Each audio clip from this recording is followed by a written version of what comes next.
Good morning. My name is Martin Estrada. I'm the United States Attorney based in Los Angeles. We're here today with our law enforcement partners to announce federal criminal charges related to the death of the actor Matthew Perry. Following Mr. Perry's death in October of last year, law enforcement, my office, and our partners represented on this stage began an in-depth, wide-ranging investigation. That investigation has revealed a broad, underground criminal network responsible for distributing large quantities of ketamine to Mr. Perry and others. This network included a live-in assistant, various go-betweens, 2 medical doctors, and a major source of drug supply known as, quote, the ketamine queen. We charged 5 defendants in this matter. These defendants took advantage of Mr. Perry's addiction issues to enrich themselves. They knew what they were doing was wrong. They knew what they were doing was risking great danger to Mr. Perry, but they did it anyways. In the end, these defendants were more interested in profiting off Mr. Perry than caring for his well-being. I'm going to talk about the indictment, the allegations, and the charges in more detail. On October 28, 2023, Mr. Perry was found deceased in his home. An autopsy was conducted following his death. That autopsy showed that he had died due to the acute effects of ketamine. Ketamine is a controlled substance. It has some legitimate uses, but it is also used illegally. It is used by people seeking to disassociate from reality. It can cause serious health effects, serious health problems, including loss of consciousness, including spikes in blood pressure, and including respiratory issues that can deprive the brain of oxygen. For that reason, it is a drug that must be administered by medical professionals, and the patient must be monitored closely. That did not occur here. This investigation focused on who supplied the ketamine to Mr. Perry. As many of you know, Mr. Perry struggled with addiction in the past. And on many occasions, he sought help for his addiction issues. The investigation revealed that in the fall of 2023, Mr. Perry fell back into addiction, and these defendants took advantage to profit for themselves. The 2 lead defendants in this case are defendants Salvador Plasencia and defendant Jasvin Sanya. First, I'll talk about defendant Plasencia. Defendant Plasencia was a medical doctor. He worked with another medical doctor, defendant Mark Chavez, to obtain ketamine. He then worked with Mr. Perry's live-in assistant, defendant Kenneth Iwamasa, to distribute that ketamine to Mr. Perry. Over 2 months, from September to October 2023, they distributed approximately 20 vials of ketamine to Mr. Perry in exchange for $55,000 in cash. Defendant Plasencia saw this as an opportunity to profit off of Mr. Perry. He wrote in a text message in September 2023, quote, "I wonder how much this moron will pay." He also stated in text messages that he wanted to be Mr. Perry's sole source of supply. He wrote in a text message that he wanted to be Mr. Perry's, quote, go-to for drugs. As a doctor, defendant Plasencia knew full well the danger of what he was doing. In fact, on one occasion, he injected Mr. Perry with ketamine, and he saw Mr. Perry freeze up and his blood pressure spike. Despite that, he left additional vials of ketamine for defendant Iwamasa to administer to Mr. Perry. Of course, defendant Iwamasa had no medical training to speak of. Defendant Plasencia knew what he was doing was harming Mr. Perry. He had spoken to another patient in mid-October 2023, and he told that patient that Mr. Perry was spiraling out of control with his addiction. Nonetheless, defendant Plasencia continued to offer ketamine to Mr. Perry. Likewise, defendant Sonia knew what she was doing was harming defendants and also Mr. Perry. She took advantage of Mr. Perry by selling large amounts of ketamine to Mr. Perry over a 2-week period in October of 2023. She sold approximately 50 vials of ketamine for approximately $11,000 in cash. She worked with a broker, defendant Eric Fleming, and also the live-in assistant, defendant Iwo Masa, to distribute this ketamine.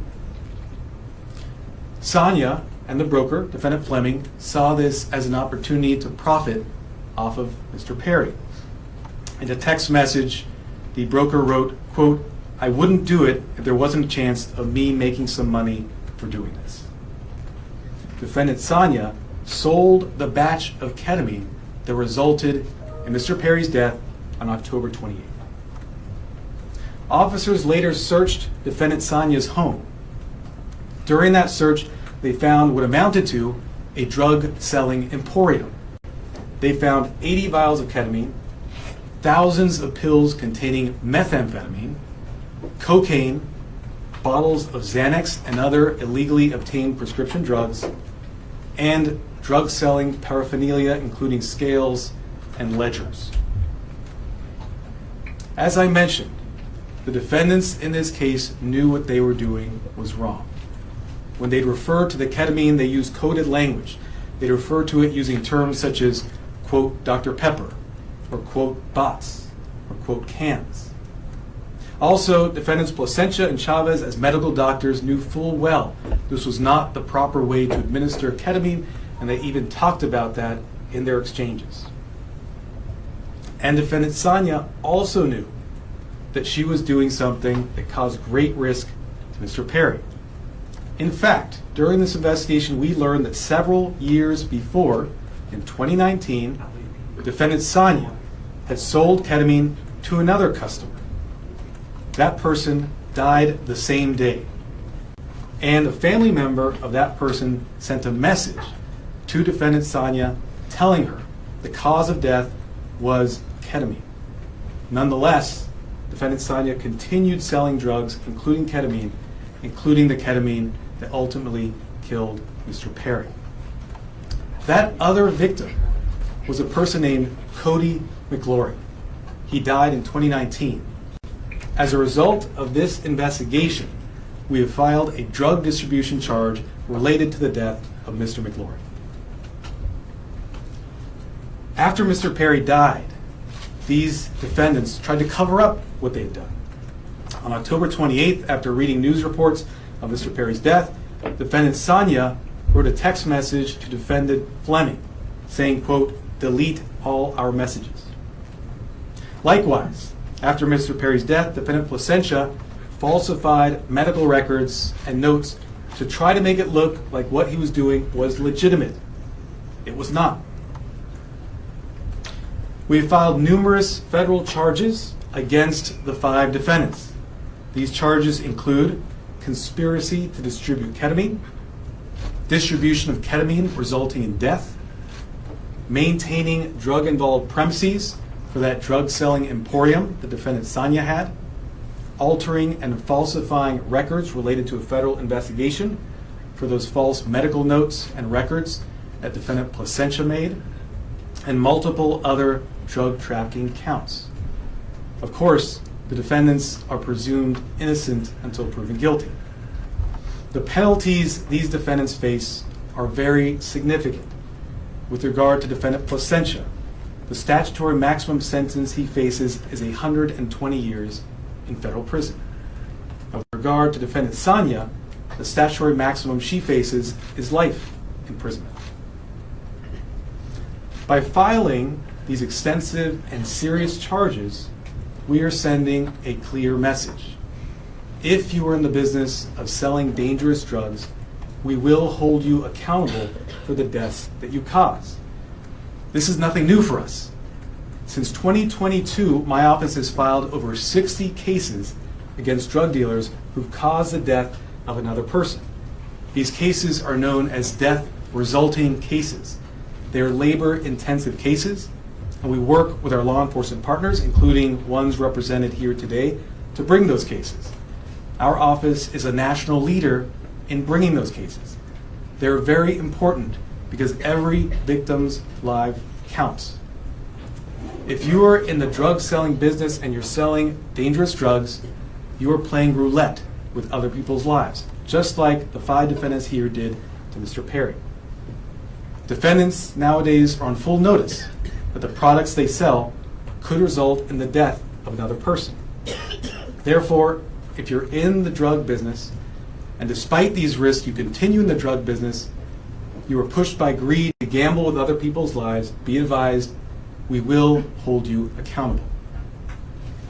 I want to thank our partners in this case, the Los Angeles Police Department, the Drug Enforcement Administration, and the U.S. Postal Inspection Service. These investigators did a phenomenal job digging into the case, looking at every angle to develop a case, a strong case against not only those who killed Mr. Perry, but also Mr. McGlory. I want to note that these cases are important and we'll continue to collaborate with our law enforcement partners to bring them, to ensure that justice is brought to every victim. And finally, let me thank the prosecutors responsible for the investigation and the prosecution of this case. Those are Assistant United States Attorneys Ian Yanello and Xiaohan Tsai. And now I'd like to introduce Chief of Los Angeles Police Department, Dominic Choi.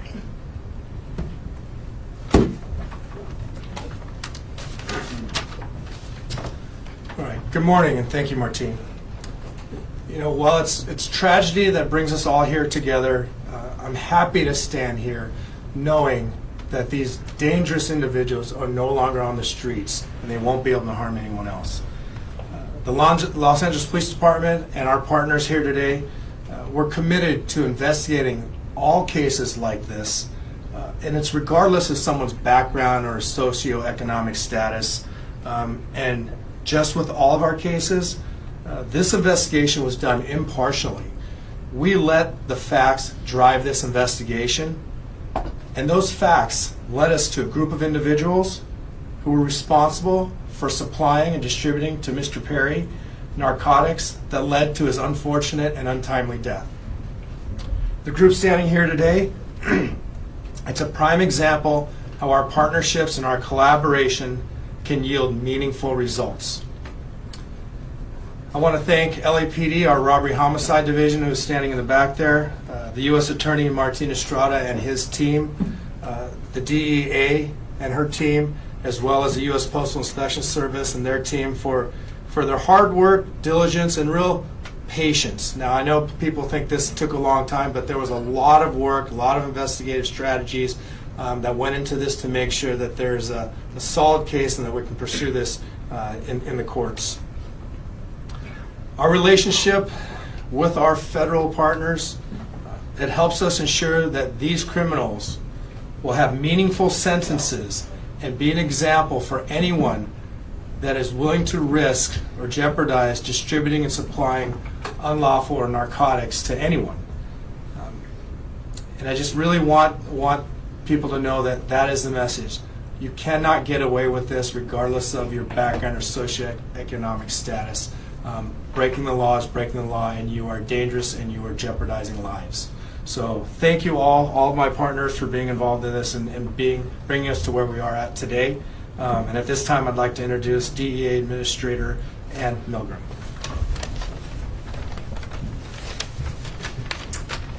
Good morning. Today we announce charges brought against 5 individuals who together are responsible for the death of Matthew Perry. Each of the defendants played a key role in his death.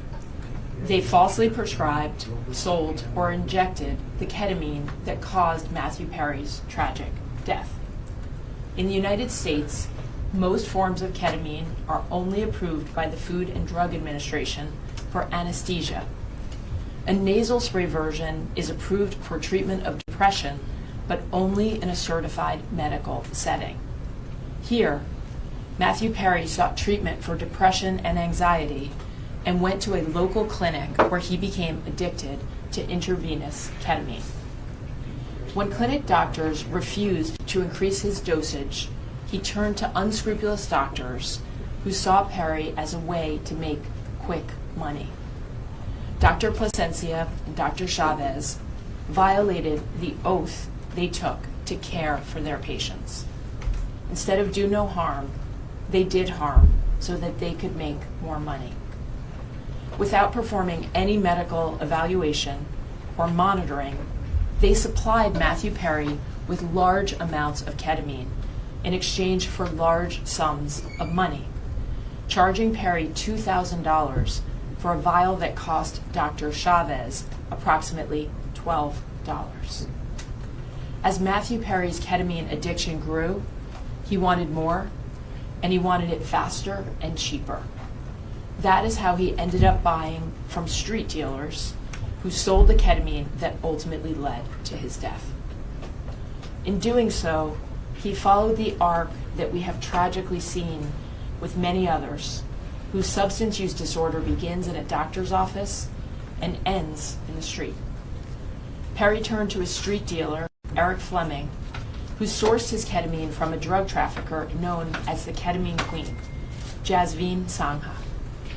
The ketamine supplied by Sangha would ultimately be the dose that took Matthew Perry's life. Sangha knew that the ketamine she supplied could be deadly, since in 2019 she had sold ketamine to Cody McLaury, who died at the age of 33. But despite this knowledge, she continued to sell ketamine and methamphetamine throughout Los Angeles. Matthew Perry's journey began with unscrupulous doctors who abused their position of trust because they saw him as a payday, and it ended with street dealers who sold him ketamine in unmarked vials.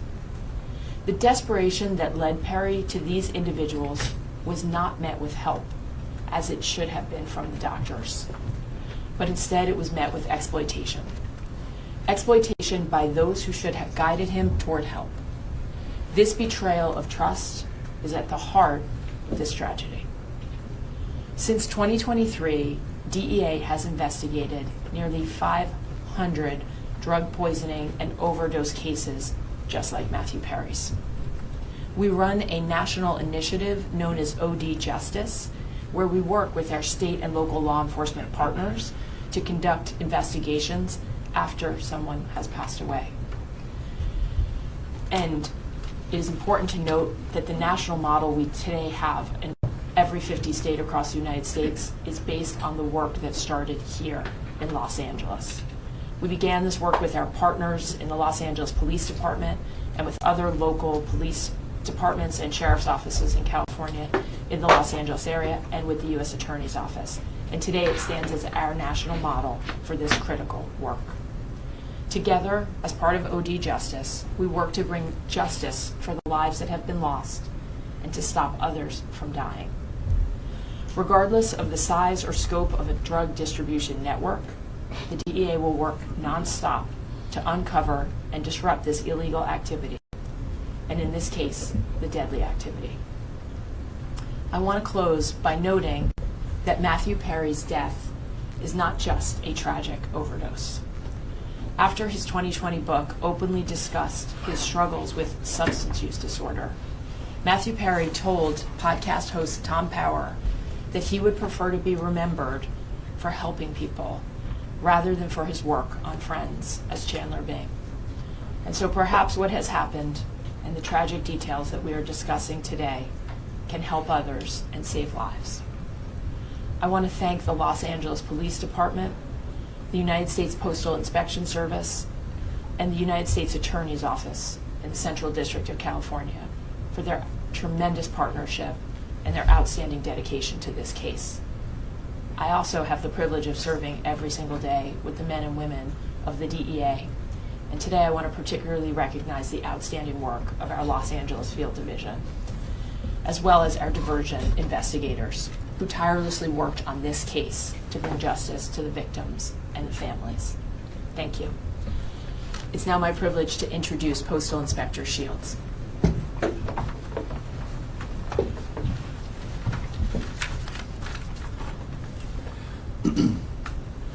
Good morning, and again, welcome.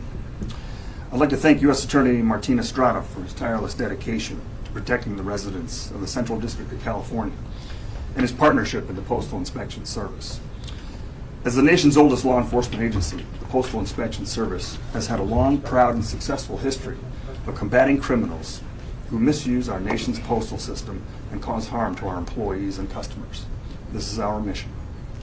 In this case, our agency, in partnership with the Los Angeles Police Department, the Los Angeles Drug Enforcement Administration, and the U.S. Attorney's Office, worked to seize, search, and analyze evidence that has culminated in arrests and a dismantling of the group that is responsible for providing the ketamine and the reported contributed to the death of Matthew Perry.